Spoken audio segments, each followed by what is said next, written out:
inertia of rod about an axis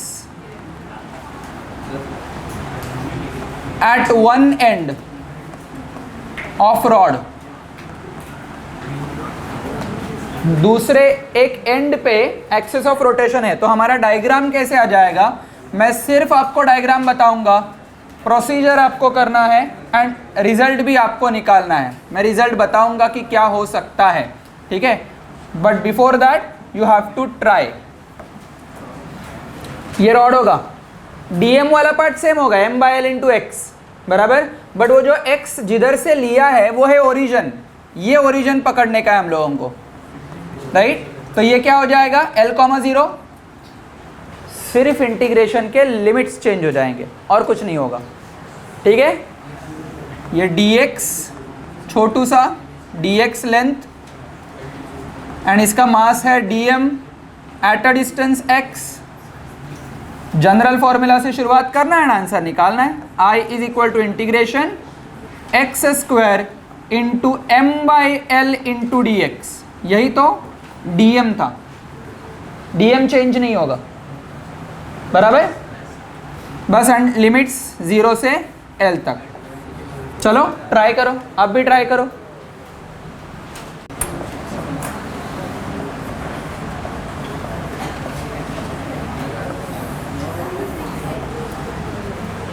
इस प्रकार का आंसर आना चाहिए, M L square divided by 3, ठीक है। ये सारे के सारे जैसे जैसे हम लोग आगे बढ़ जाएंगे वैसे वैसे n नंबर ऑफ फॉर्मूलेज हम लोगों को मिल जाएंगे मोमेंट ऑफ इनर्शिया के, अलग अलग ऑब्जेक्ट्स के अलग अलग एक्सिस ऑफ रोटेशन पे, ठीक है। तो आपको मैंने अगर नींद से भी उठाया तो भी आपको आना चाहिए, ठीक है। एंड धीरे धीरे ये डेवलप होते जाएंगे, ठीक है। उसके लिए आपको बहुत कुछ मेहनत नहीं करनी पड़ेगी, ठीक है। जैसे जैसे न्यूमेरिकल करते जाएंगे वैसे वैसे आपको अंदाजा आ जाएगा कि किसका मोमेंट ऑफ इनर्शिया क्या है, कौन से एक्सिस ऑफ रोटेशन पे, ठीक है। बी ऑब्जेक्ट मुझे लेना है। अभी ऑब्जेक्ट रॉड खत्म हो गया, रॉड के दो मोमेंट ऑफ इनर्शिया ले लिया हम लोग ने, एक सेंटर से गुजरने वाला M L square by 12 end एक एंड से गुजरने वाला M L square divided by 3 बराबर। अच्छा, और एक मोमेंट ऑफ इनर्शिया हम लोग ले लेंगे, ठीक है। और एक मोमेंट ऑफ इनर्शिया होगा, वो जनरली कभी पूछते नहीं है या जनरली कभी बुक्स में भी दिया नहीं जाता है, बट अतरंगी अगर एक्सिस ऑफ रोटेशन हो गया, ये रॉड है, ठीक है, and about this axis of rotation पे आपको बोला है, तिरछा एक्सिस ऑफ रोटेशन है, ठीक है।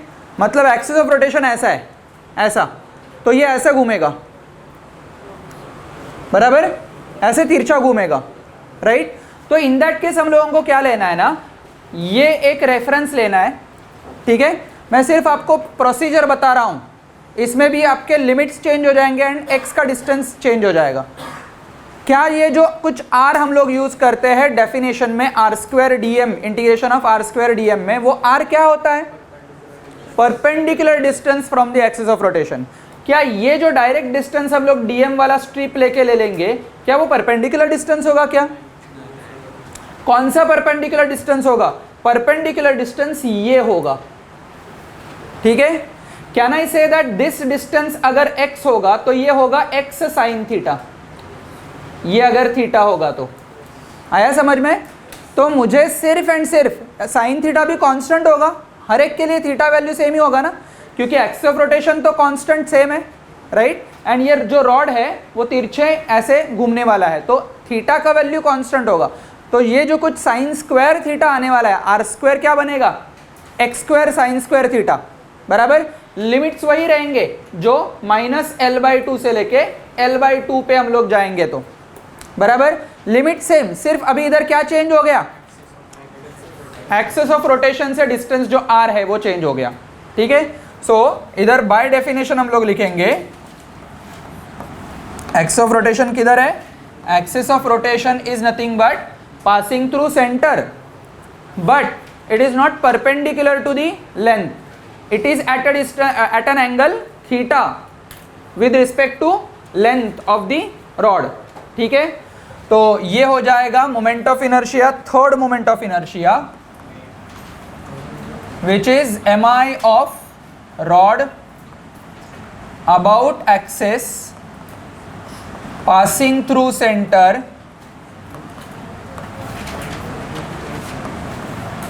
with angle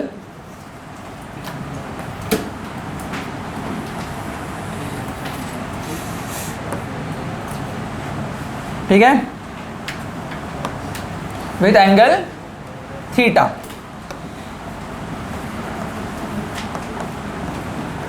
with respect to length ऐसे होगा तो वो तिरछा जाएगा, ऐसे सर्कुलर मोशन होगा उसका। ठीक है, ना वाई डेफिनेशन क्या होगा, I is equal to integration of are square into d m. D m का हाल सेम होगा m by L into d x, क्योंकि x direction along the length of the rod ही मैंने लिया है। ठीक है, तो यू विल गेट दैट कि इंटीग्रेशन आर स्क्वायर में सिर्फ आ जाएगा x square sine square theta, right, and ये आ जाएगा m by L into d x. Limits भी सेम रहेंगे, माइनस एल बाई टू से लेके एल बाई टू तक।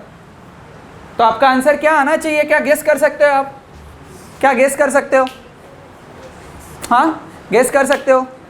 जिन लोगों को ऐसे लग रहा है कि ये आंसर होगा वो कमेंट बॉक्स पे लिख सकते हो। सो आपका आंसर क्या हो जाएगा, आप बताओ क्या आंसर हो जाएगा। इंटीग्रेशन का answer M L square divided by 12 into, बस इतना ही फर्क होगा। ठीक है, जो हमारा आंसर आया था एम एल स्क्वायर बाई 12, उसके साथ साइन स्क्वायर थीटा लगाना है। अगर आपको दिया है, ये ध्यान में रहे, थीटा एंगल कुछ भी दे सकते हैं। अगर आपको दिया है कि at an angle theta with respect to normal to the rod, normal क्या होता है, perpendicular, right, normal to the rod होगा तो वो क्या हो जाएगा, साइन थीटा के बदले कॉस थीटा आ जाएगा, इतना ही फर्क रहेगा। तो ज्योमेट्री अच्छे से समझना है। डिस्क का मोमेंट ऑफ इनर्शिया हमें फाइंड आउट करना है। ठीक है, एंड ये डिस्क का मोमेंट ऑफ इनर्शिया में हम लोगों को फर्स्ट पार्ट ही कंसिडर करना है, फर्स्ट पार्ट का ही डेरिवेशन लेना है। About an axis, M I about an axis passing through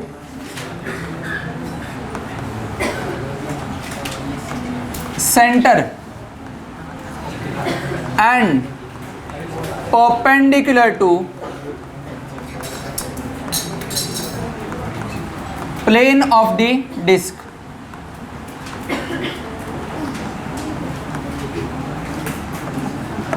ठीक है, ओके, तो डिस्क मुझे कंसिडर करना है।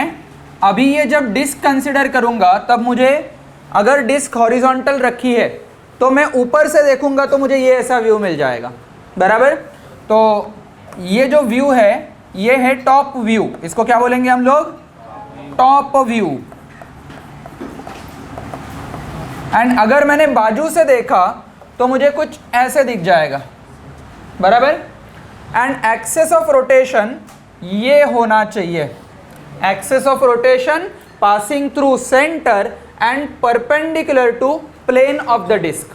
ठीक है, ये प्लेन ऑफ द डिस्क है, ऊपर से देखा तो ये axis of rotation into the plane रहेगा, बराबर। तो दोनों व्यू अलग अलग है, इसको हम लोग बोलेंगे फ्रंट व्यू।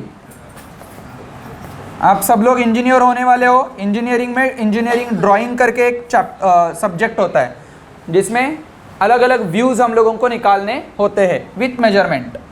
ओके, तो डिस्क का मोमेंट ऑफ इनर्शिया फिलहाल तो हम लोग फाइंड आउट कर रहे हैं, राइट। ये पूरा डिस्क भरा हुआ है जिसका मास m है, रेडियस r है। तो छोटे बच्चों को जब अगर एक्सप्लेन करना है तो हम लोग बोलेंगे consider an a disc, consider a disc having mass capital M and radius capital R, right, to find out moment of inertia about an axis passing through center perpendicular to plane, we will consider an elemental ring, बराबर।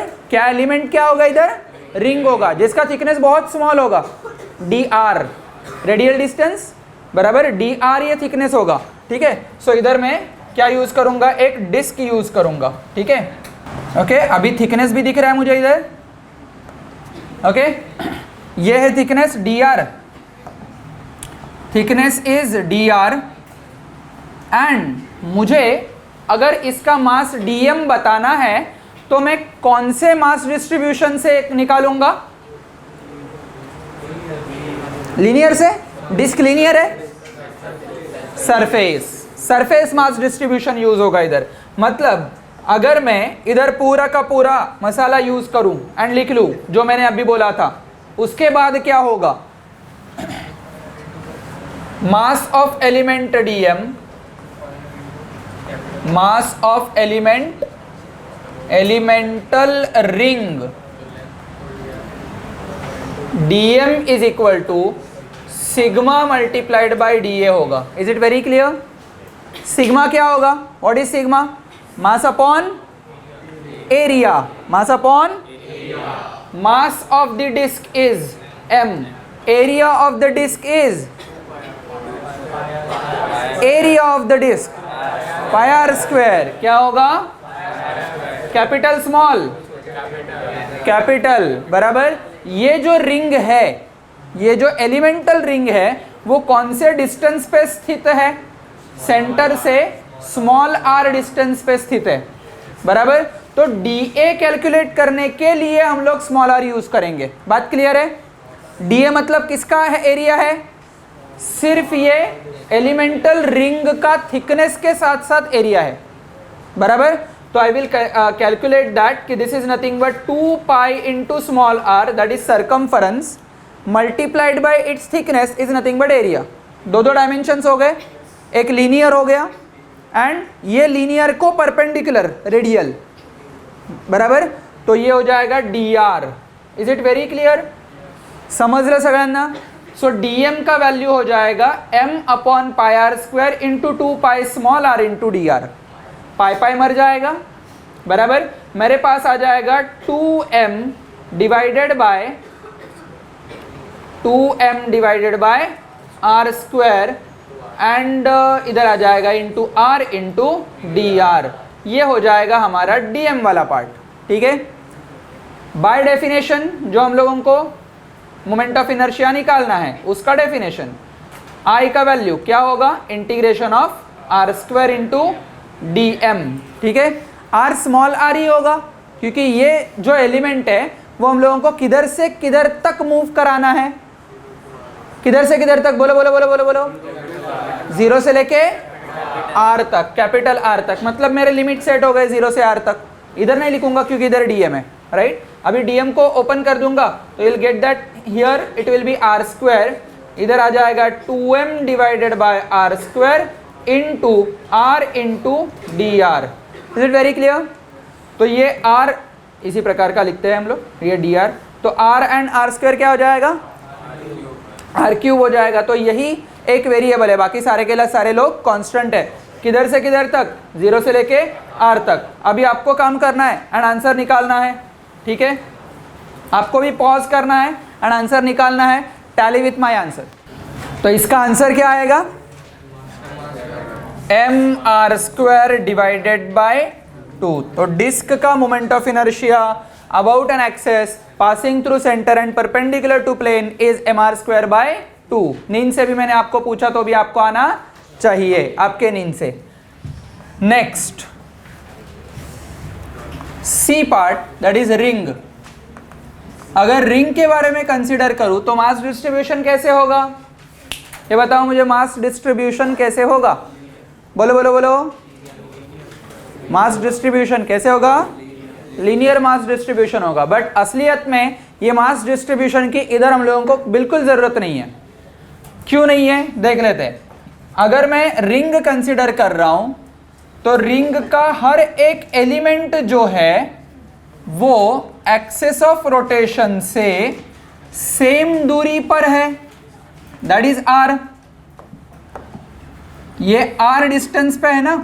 अगर मैंने elemental मास dm consider किया है, ये dm मास consider किया है जिसका length है dl, राइट। ये भी कंसीडर भी कर सकते करते हुए भी हम लोगों को इंटीग्रेशन ऑफ dm क्या आता है? m। इंटीग्रेशन ऑफ dm क्या आएगा? m। ये मैं क्यों बता रहा हूं आपको? बिकॉज बाय डेफिनेशन डायरेक्टली हम लोग यूज करेंगे। बाय डेफिनेशन अगर मैं मोमेंट ऑफ इनर्शिया ये रिंग का about this axis of rotation निकाल रहा हूं तो एक्सिस ऑफ रोटेशन से डीएम का जो कुछ डिस्टेंस होगा वो एवरी इंस्टेंट ऑफ टाइम पे आर ही रहेगा, कैपिटल आर ही रहेगा। ये डीएम को मैंने पूरे के पूरे सर्कमफेरेंस पे घुमाया, तो ईच एंड एवरी पॉइंट पे distance from the axis of rotation क्या है, आर। क्या मैं वो आर स्क्वायर जो हम लोग डेफिनेशन में यूज करते हैं, I is equal to integration of are square into d m, उसमें से जो आर है वो क्या है, small r is equal to capital R, बराबर। Small r is equal to capital R. Disc जब भी था तभी हम लोगों ने एलिमेंट लिया था, क्योंकि इसके अंदर भी मास था, तो वो आर वेरिएबल था, इसीलिए हम लोगों ने वो आर इंटीग्रेशन के अंदर लाके फिर इंटीग्रेशन किया, बराबर। बट इधर ये जो कुछ आर मिल रहा है वो तो कांस्टेंट है, तो क्या हम लोग डायरेक्टली कर सकते हैं, I is equal to integration of are square into d m, as r is constant, R is constant, it will taken outside of the integration, so it will be R square integration of dm. Now you tell me integration of dm is खत्म, mr square is nothing but the answer, right? इतना चिंटूस हमारे पास ये ring का moment of inertia का derivation मिल जाता है, इसीलिए ये चिंटूस डेरिवेशन बोर्ड में नहीं आता, ठीक है। तो moment of inertia of ring is mr square, ठीक है, लिख लो, ये खत्म हो गया।